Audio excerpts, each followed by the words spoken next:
वधुरोज गोत्रोर्धराग्री चरन्तम् नठुन्तम् प्लवन्तम् नटम् तप्तन्तम् पदं ते भजन्तम् मनोमोर्कटन्तम् कटाक्षलिपाशे सबुद्धम् कुरुन्तम् गजासशिषडास्यो यथाति तथाहम् कुतो मां न पश्यस्यो किं ब्रवीमि सदा नेत्रयुग्मस्य ते कार्यमस्ति तृतीयेन नेत्रेण वा पश्य मां त्वम् त्वयितं कृतं चेत् स्वातं ममं प्रशीतं किमासीत् इतो अन्य किमास्ते यशस्ते कुतः स्यात् ममेदं मतं चापि सत्यं ब्रवीमि युधीन मुक्त्वापि तन्नतिशीतं तच्छीलाग्रे निशा जन्मते क्रियन्तं समालम्ब कालं वृथस्मि प्रपश्यामि ते यत्स्वरूपं कदाहम् सर्वसर्ग सहितु त्वमेवासि सत्यं त्वमेवासि नित्यम् तदन्येषु देवेषु नित्यत्वमुक्तम् तदन्विद्या सत्यचित्तोऽहम् इति श्रीमद् कामाचार्य रचित अम्मा भुजंग स्तोत्र पंचरत्नम्। एकोनचत्वारिंशोऽध्याय। हिमालय उवाच देव देवी मे शाने करुणासागरे अम्बिके ब्रूहि पूजा विधिं सम्यग् यथा ददना निजम्। हिमालय बोले, हे देवेश्वरी, हे महेश्वरी, हे करुणा सागरे, हे अम्बिके, अब आप यथार्थ रूप से अपने पूजन की विधि को भली भांति बताइए। श्रीदेवी उवाच वक्षे पूजा विधिं राजन् अंबिकाया यथा प्रियम् अत्यंत श्रद्धया सार्धम् क्षिणो पर्वत पुंग। श्री देवी बोली, ही राजन, ही पर्वत श्रेष्ठ, मैं यथार्थ रूप से जगदम्बा को प्रसन्न करने वाली पूजा विधि तुम्हें बता रही हूं। महती श्रद्धा के साथ आप इसे सुने हैं। द्विविधा मम पूजा स्यात् मया च अभ्यन्तरपि मय्यपि द्विविधा प्रोक्ता वेद की तंत्र की तथा। ही पर्वतश्रेष्ठ, मेरी पूजा दो प्रकार की है, बाह्य और अभ्यंतर। बाह्य पूजा भी वेद की और तांत्र की दो प्रकार की की गई है। वेदिक के जपी द्विविधा मूर्ति भेदेन भूधर वेदिकी कार्या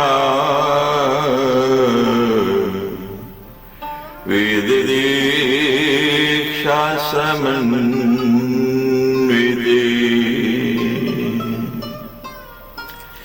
तंत्रोक्त दीक्षावधेयस्तु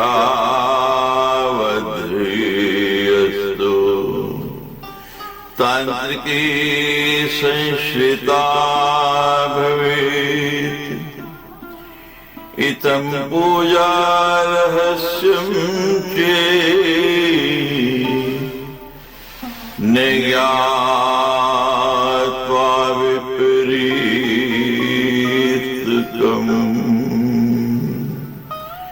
करोति यो नरा मूढ़े शैपत्यैव सर्वथा तत्या वेदिकी प्रोक्ता प्रथमा तं वदाम्यहम्।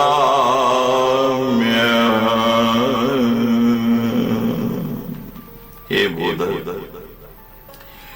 वेद की पूजा भी मूर्ति भेद से दो प्रकार की होती है।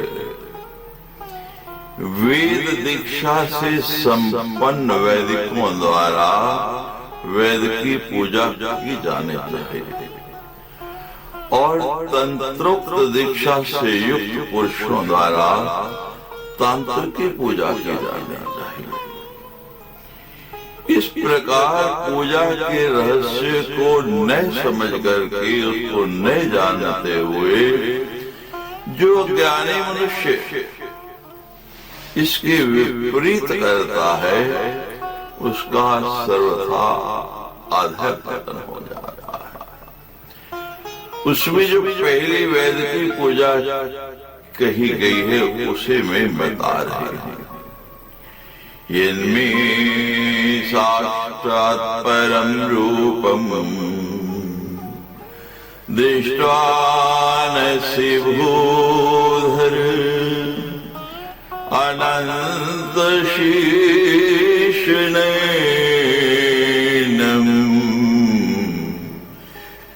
अनंत चरणं महत् सर्वशक्ति समायुक्तम् प्रेरकं यत्परात् परम् तदेव पूजे नित्यम् न मेद ध्याये स्मरेदपि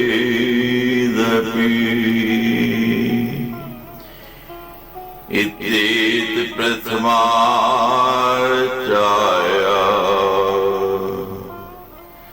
स्वरूपं कथितं नग शांति समाहित मना दम्भहंकार वर्जिते।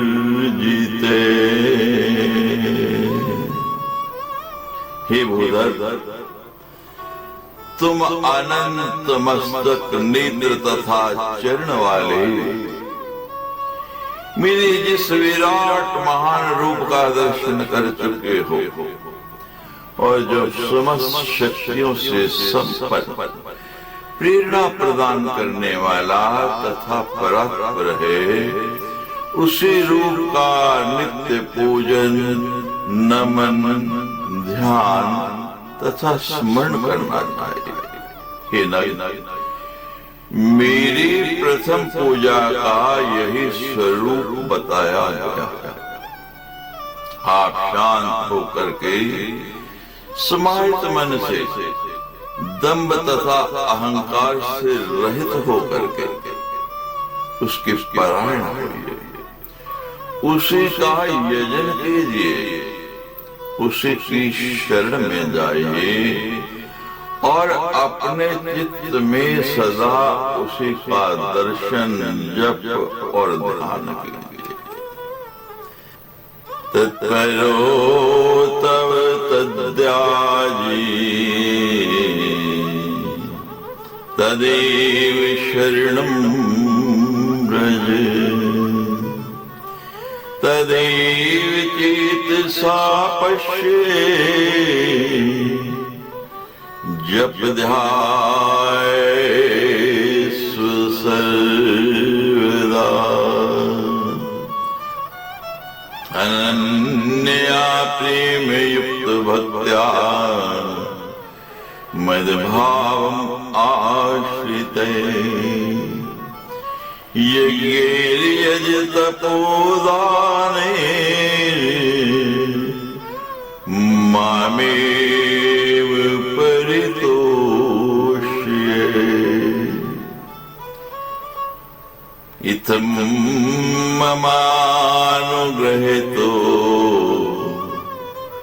मोक्षसे भववन्दना मत्पराये मदासक्त चित्ता भक्तवरा मता। अनन्य एवं प्रेम पूर्ण भक्ति से मेरे उपासक बन करके यज्ञों के द्वारा मेरी पूजा और तपस्या तथा दान के द्वारा मुझे पूर्ण रूप से संतुष्ट कीजिए।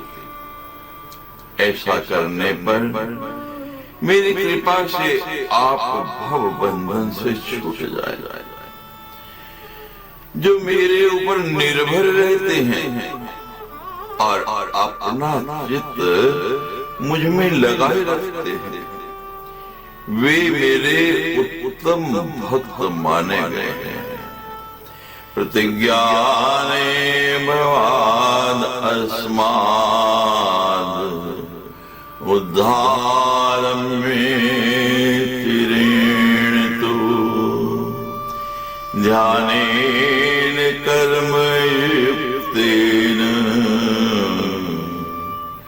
भक्ति ज्ञानेन वा पुनः।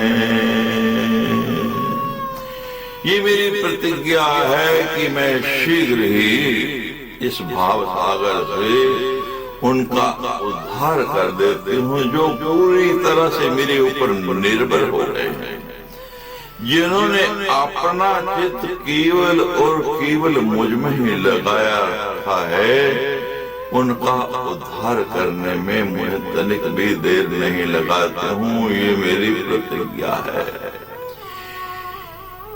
हे राजन, मैं सर्वथा कर्म युक्त ध्यान से अथवा भक्ति पूर्ण ज्ञान से ही प्राप्त हो सकती हूँ। दूसरे किसी साधन से मेरी प्राप्ति नहीं हो सकती है। प्राप्यम सर्वथा राजन न तो केवल कर्म भी धर्मात् संजायते भक्तिर् भक्त्या संजायते परम। केवल कर्मों के द्वारा ही मेरी प्राप्ति संभव नहीं है। धर्म से भक्ति उत्पन्न होती है और भक्ति से ही पर ब्रह्म का ज्ञान प्राप्त होता है। श्रुति स्मृतिभ्यामुदितम् यस्य धर्मे प्रकीर्तितः अन्य शास्त्रेण ये प्रोक्तो धर्माभासे से उच्यते। श्रुति और स्मृति के द्वारा जो कुछ भी प्रतिपादित है वही धर्म कहा गया है। अन्य शास्त्रों के द्वारा जो निरूपित किया गया है उसे धर्माभास कहा गया है। सर्वज्ञात सर्वशक्ति मतो वेदे समुत्थिते अज्ञानस्य ममाभावाद् प्रमाणेन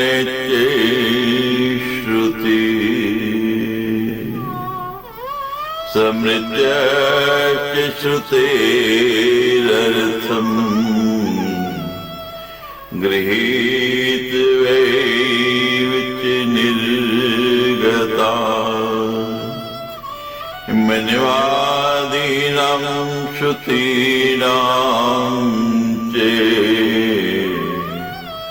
तते प्राणाम्यमीष्यते।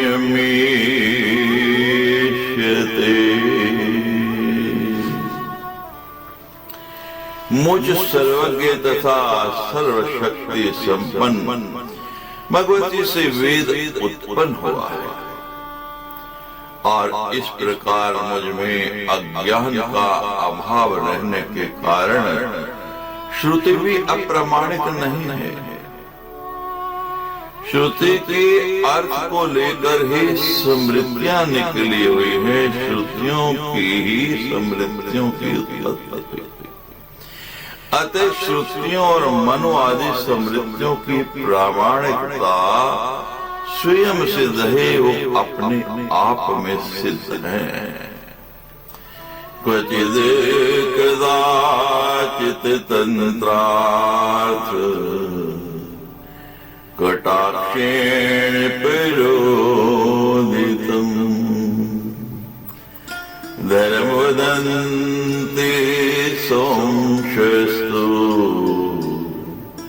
नैव ग्राह्योऽस्ति वेदिके।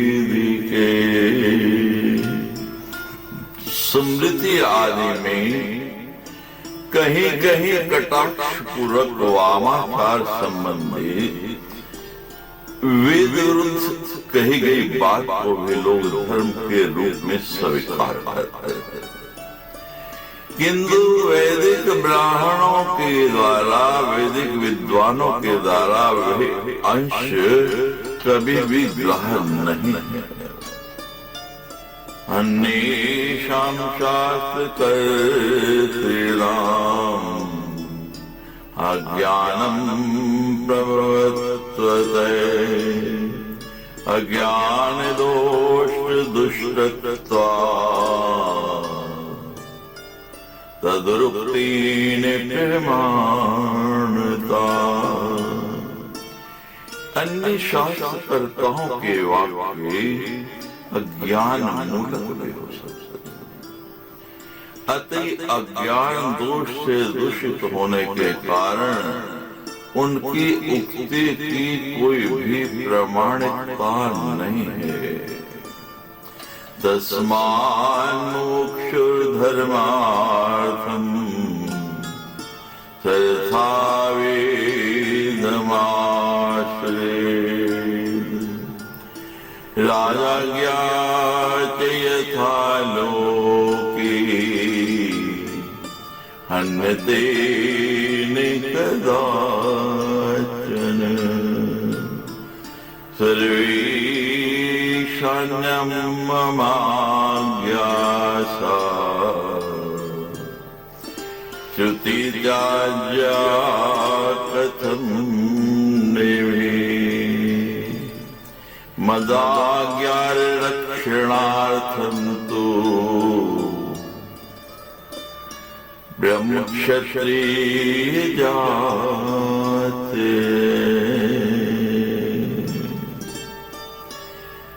अन्य शास्त्रकर्ताओं की वाक्य अज्ञान मूलक भी हो सकते, अति अज्ञान दोष से दूषित होने के कारण उनकी उक्ति की कोई भी प्रमाणिकता नहीं है। इसलिए मोक्ष की अभिलाषा रखने वाले को धर्म की प्राप्ति के लिए सदा वेद का आश्रय ग्रहण करना चाहिए।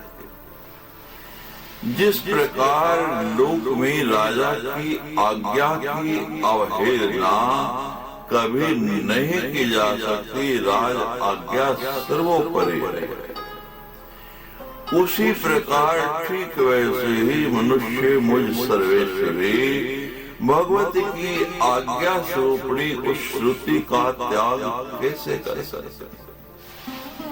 मेरी आज्ञा के पालन के लिए ही तो ब्राह्मण और क्षत्रिय आदि जातियां मेरे द्वारा सृजित की गई हैं। मैं आशिष्टात तो गेयम् रहस्यम् मे श्रुतिर्वते यदा यदा हि धर्मस्य ग्लानिर्भवति भूधर अभ्युत्थानम् धर्मस्य तदावेशनं विभर्म्यः देवदत्ते विभागस्ते अप्यत एव भवन् नृप। हे भूधर, जब जब धर्म की हानि होती है मेरी श्रुति की वाणी के इस रहस्य को समझ ले। जब जब धर्म की हानि होती है और अधर्म की वृद्धि होती है तब तब मैं विभिन्न अवतार धारण करता हूँ। ही राजन, इसलिए देवता और दैत्यों का विभाग हुआ है। ये न कुर्वन्ति तद्धर्म तच्छिरक्षार्थं मया सदा सम्पादितास्ति नरकात्रासो यद् श्रवणात् भवेत्। जो लोग उन धर्मों की सदा आचरण नहीं करते उन्हें शिक्षा देने के लिए मैंने अनेक नरकों की व्यवस्था कर रखी है, जिनके सुनने मात्र से ही भय उत्पन्न हो जाता है। ऐसे ऐसे भयानक नरक की रचना मेरे द्वारा की गई है। यो वेद धर्ममुज्झित्य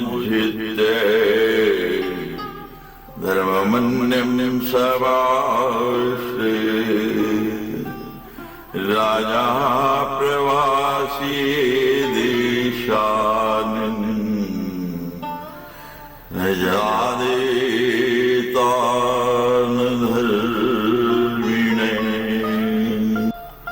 ब्राह्मणेन संभाष्य पंक्तिग्राह्यान् चैर्विजये अन्यानि यानि शास्त्राणि लोकेऽस्मिन् विधानि च श्रुति स्मृति विरुद्धानि तामसान्येव सर्वशः वामं कपालिकं चैव गोलकं भैरवाग्रमे।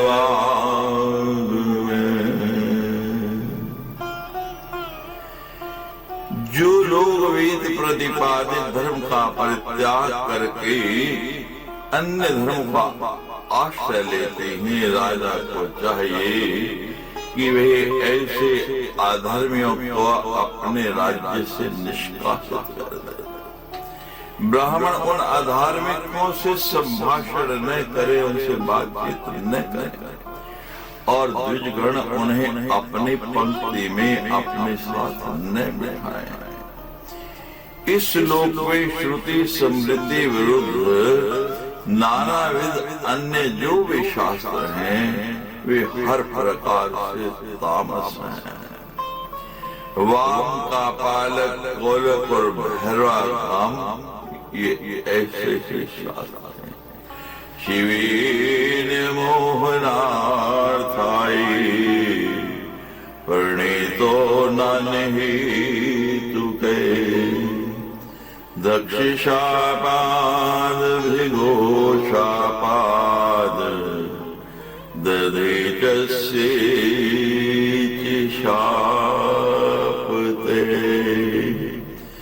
दग्धाय ब्राह्मणवरा वेद मार्ग बहिष्कृता तेषाम् उद्धरणार्थाय सोपान क्रमते सदा। जो मुंह में डाल देने के लिए शिव जी के द्वारा प्रतिपादित किए गए हैं, इसके अतिरिक्त अन्य कोई भी कारण नहीं है।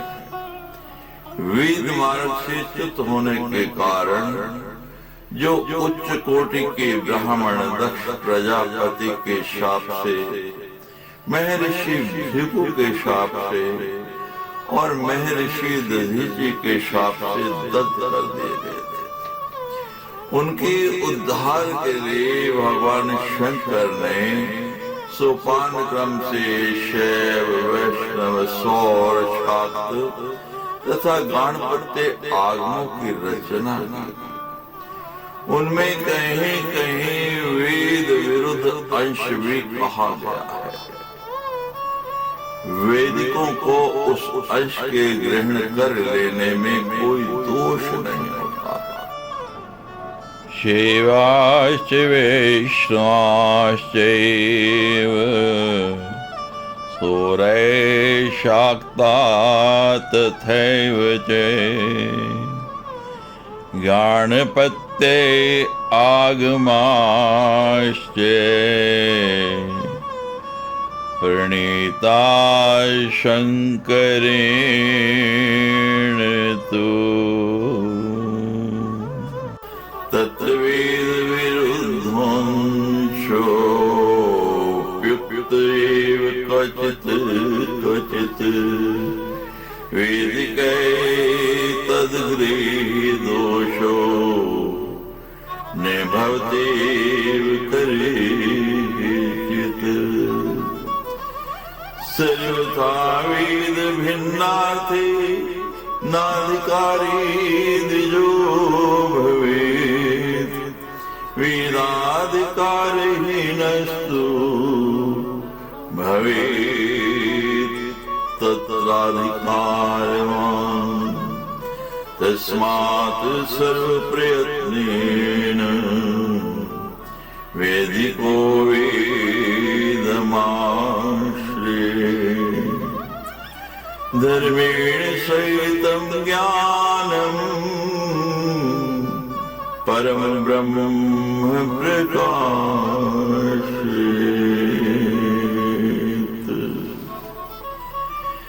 वेद से सर्वथा भिन्न अर्थ को स्वीकार करने के लिए अधिकारी नहीं।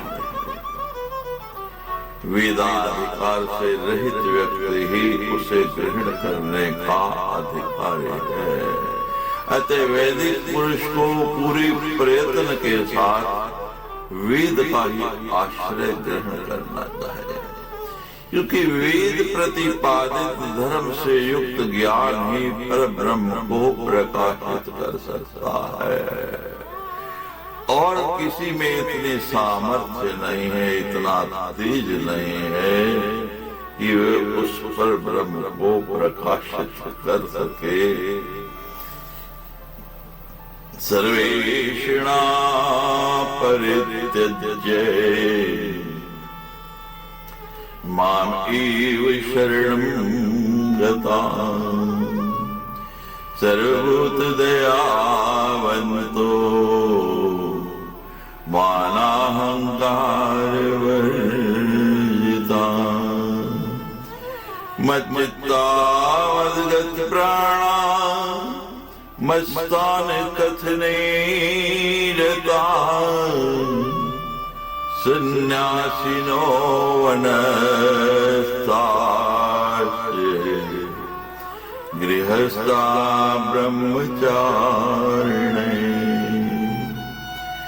उपासन्ते सदा भक्त्या योगमेश्वर संगीतम् तेषां नित्यवियुक्तानाम् अहं ज्ञानजं तमे।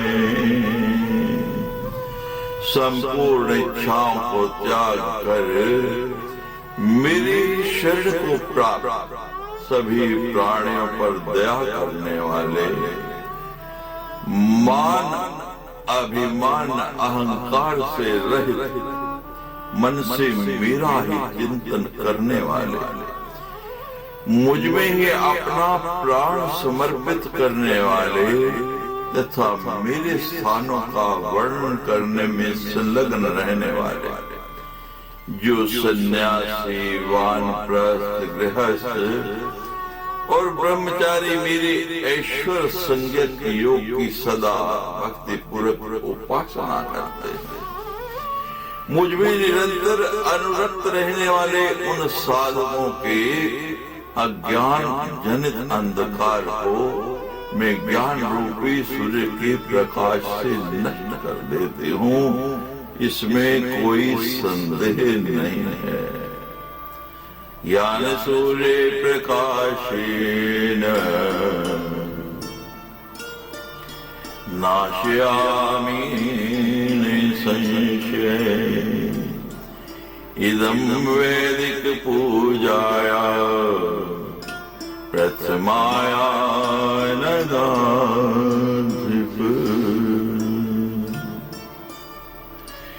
ही पर्वतराज, इस प्रकार मैंने पहली वैदिक पूजा के स्वरूप का संक्षेप में वर्णन कर दिया है। अब दूसरी पूजा के विषय में बता रही हूँ। दोनों पूजाओं में क्या भेद है इसको ठीक से समझना। पूरी पूजा विधि जानकर ही जब साधक मेरी पूजा करते हैं तो उसको तुरंत फल प्राप्त होता है, उसका अभीष्ट जो है वो उसको मिल जाता है। स्वरूप मुक्तम संक्षेपाद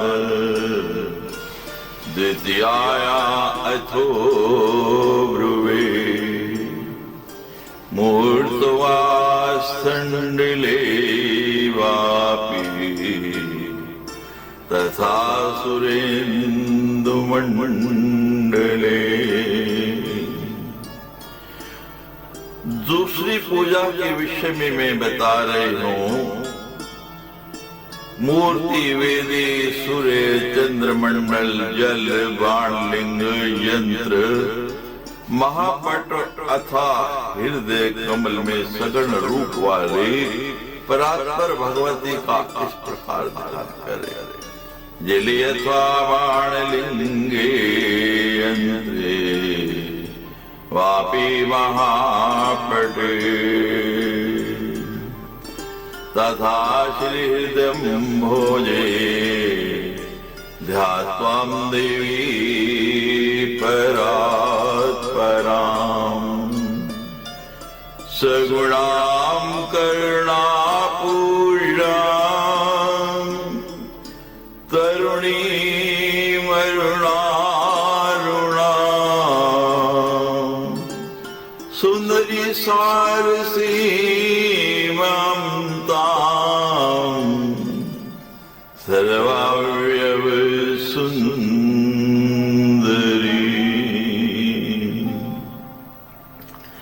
श्रृंगार रस संपूर्णा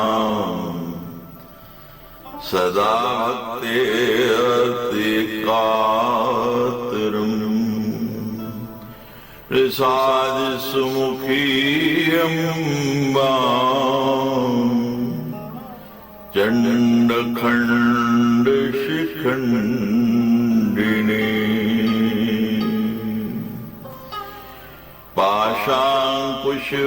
पाशांकुशवराभीति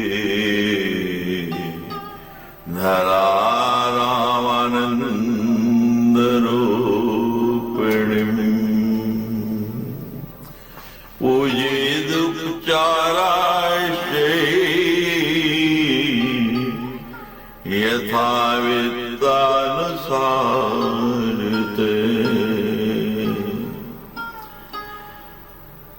जिस पर श्रद्धा हो वैसी भगवती की विग्रह यंत्र में हो सूर्य में, चंद्रमंडल में, बाणलिंग में, जल में, धातु की या पाषाण के किसी भी प्रकार के विग्रह जिसमें आपकी श्रद्धा है, उसे अपने हृदय में सगुण रूप वाली प्रातर भगवती का इस प्रकार ध्यान करें कि वे करुणा से परिपूर्ण है, तरुण अवस्था में विद्यमान है, अरुण के समान अरुण आभा से युक्त और सौंदर्य के सार तत्व की सीमा है।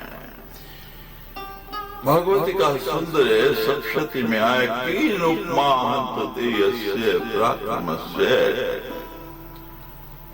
कि उनके उस रूप की क्या महिमा है। अति सौम्य अति रुद्राय नतास्य नमो नमः। साधुओं के लिए वो रूप सौम्य है और दुष्टों के लिए, भगवती का विरोध करने के लिए वो रौद्र रूप है।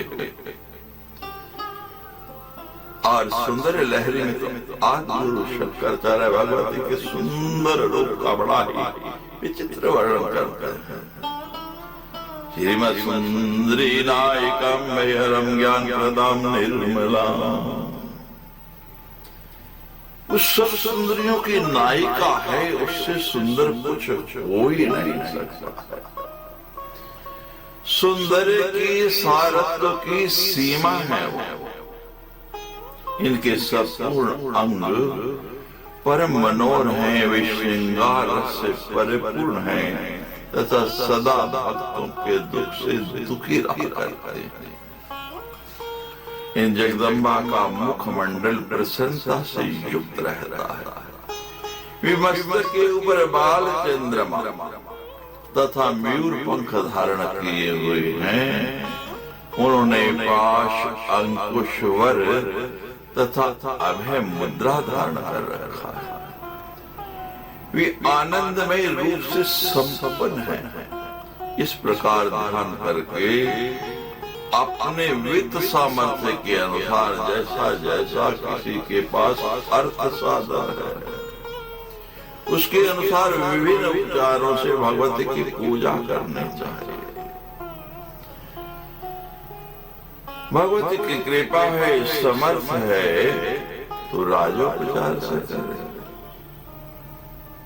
उतना साधन नहीं तो षोडशोपचार से करे, उतना भी नहीं है तो पंचोपचार से करे, और वो भी नहीं है तो भगवती के लिए कोई चिंता नहीं है, फिर मानस पूजा करो मेरे लिए। सबसे सुंदर और सबसे भावपूर्ण मानस पूजा बताई गई है।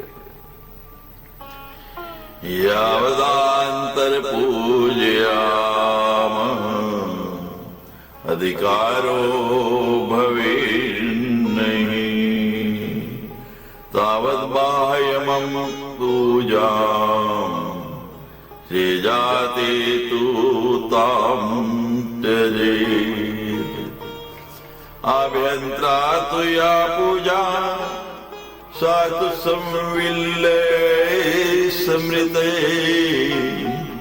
संविदेव परम रूपम उपाधिरहितम।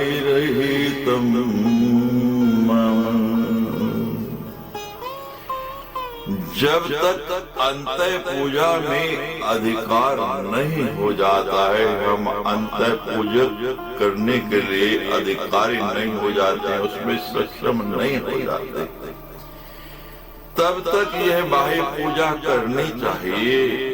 और पुनः अंतः पूजा में अधिकार हो जाने पर उस बाह्य पूजा को हमें छोड़ देना चाहिए।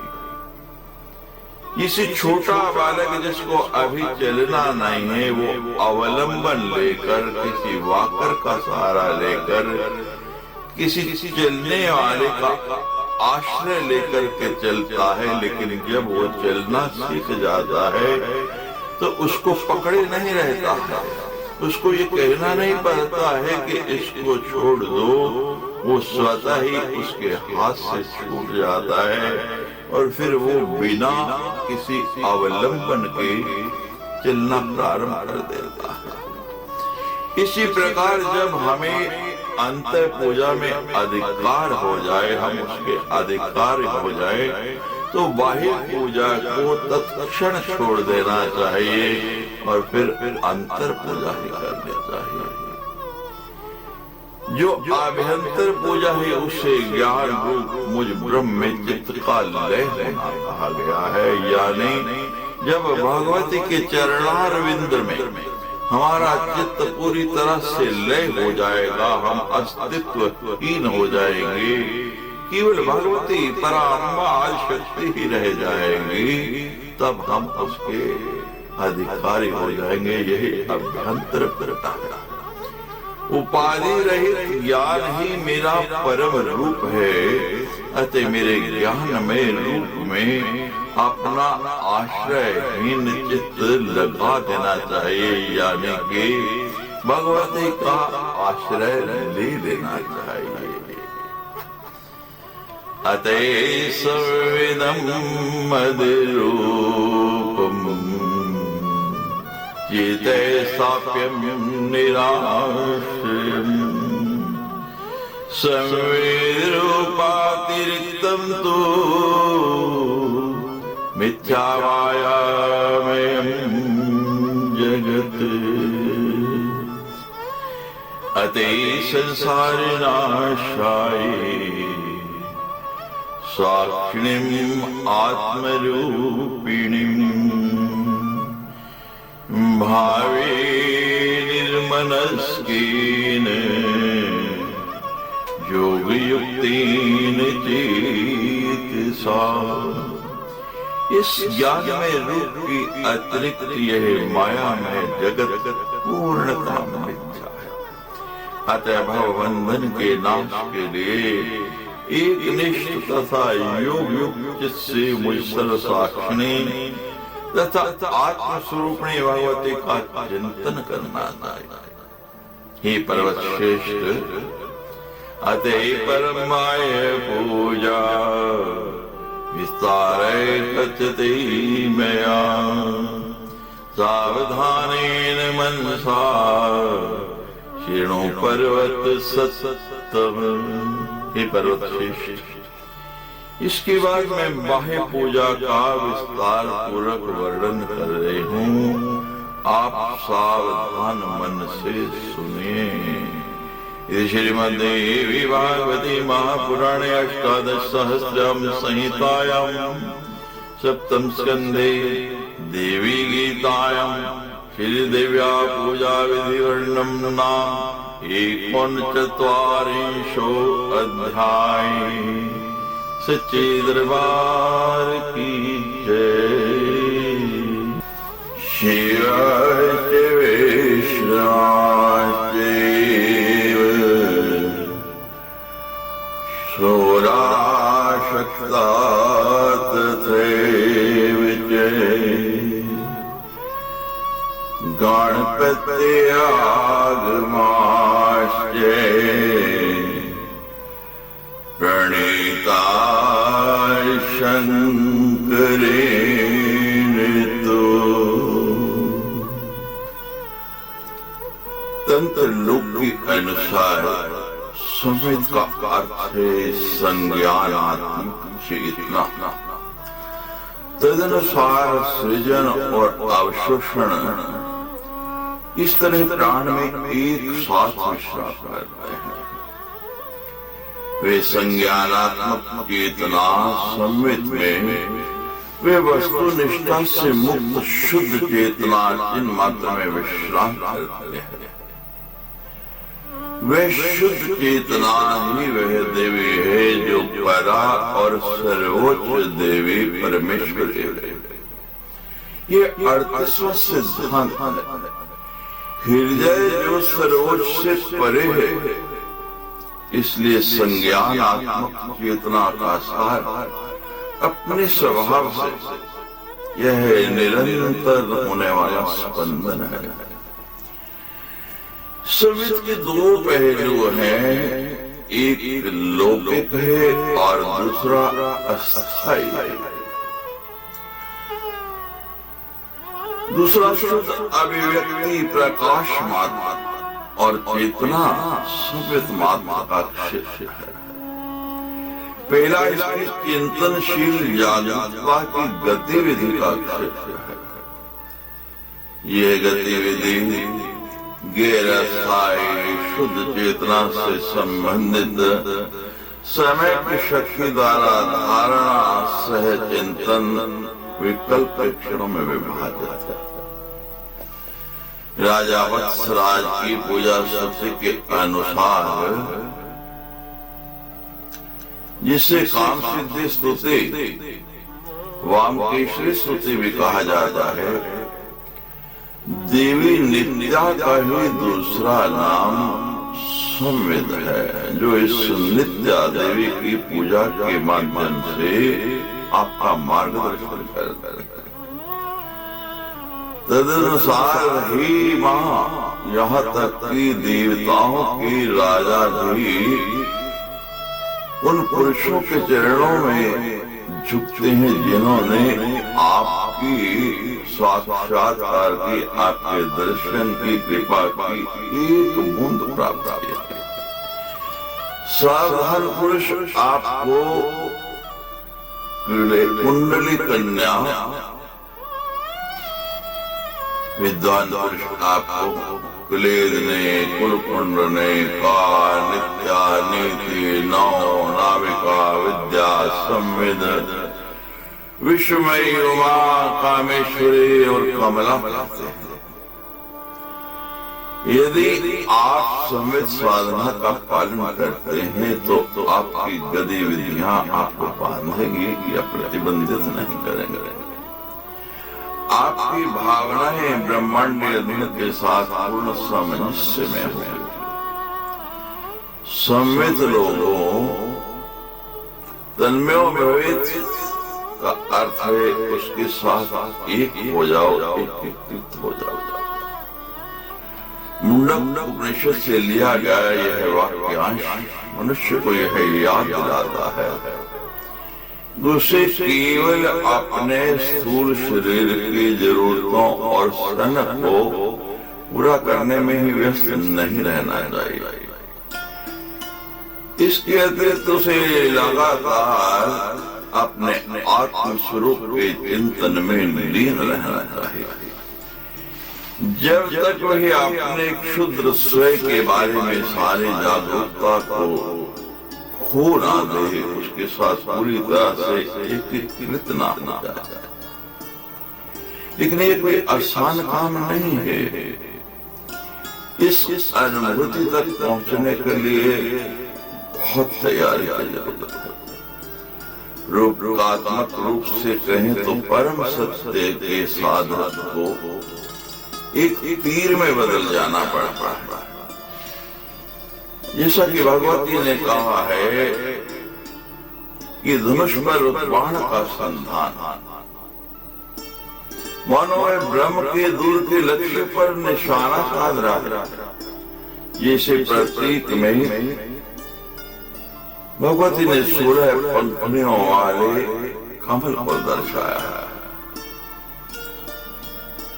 जब साधक हर पल हर घड़ी अपने लक्ष्य के प्रति पूरी तरह से जागरूक रहता है और इस महान उद्देश्य को ध्यान में रखते हुए हर विचार, हर शब्द, हर कर्म को आकार देता है, तभी वह एक दिन जीवन मुक्त बन सकता है।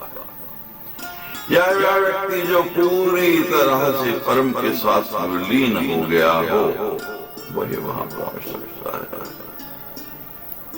जिसे हिरण हमें बताता है कि जिस तरह कस्तूरी मृग अपने भीतर से सुगंध के स्तोत्र की तलाश में इधर उधर भटकता रहता है, उसी प्रकार मनुष्य भी अल्पकालिक सांसारिक सुखों के जंगल में भागता रहता है, दौड़ता रहता है और उससे जिस शांति और वास्तविक आनंद की तलाश है वो बाहर नहीं जहां वो तलाश रहे वहां नहीं, वो तो वास्तव में उसके भीतर है। 16 पंखुड़ियों वाला फूल जो ब्रह्म ज्ञान या बोध का प्रतीक है, मनुष्य के मानसिक शरीर के साहस चक्र का प्रतिनिधित्व करने वाले 1000 पंखुड़ियों वाले कमल के रूप में भी समझा जा सकता है। जब वह चक्र खुलता है और जब वह कमल खिलता है तो साधक आंतरिक आनंद से भर जाता है और वह एक मुक्त प्राणी बन जाता है। ऐसा लगता है कि ब्रह्मांड में, जिसे आजकल आप देखते हैं कि जो अंतरिक्ष यात्री जा रहे हैं वहां वो हवा में कैसे तैर रहे हैं, उसी प्रकार वो व्यक्ति भी विचरण करने लगता है, उसको ऐसे अनुभूति होती है। लेकिन यह सब कुछ साधक की निष्ठा, लगन, निरंतर प्रयास और उस आदि शक्ति जगदम्बा के कृपा के बिना संभव नहीं हो सकता।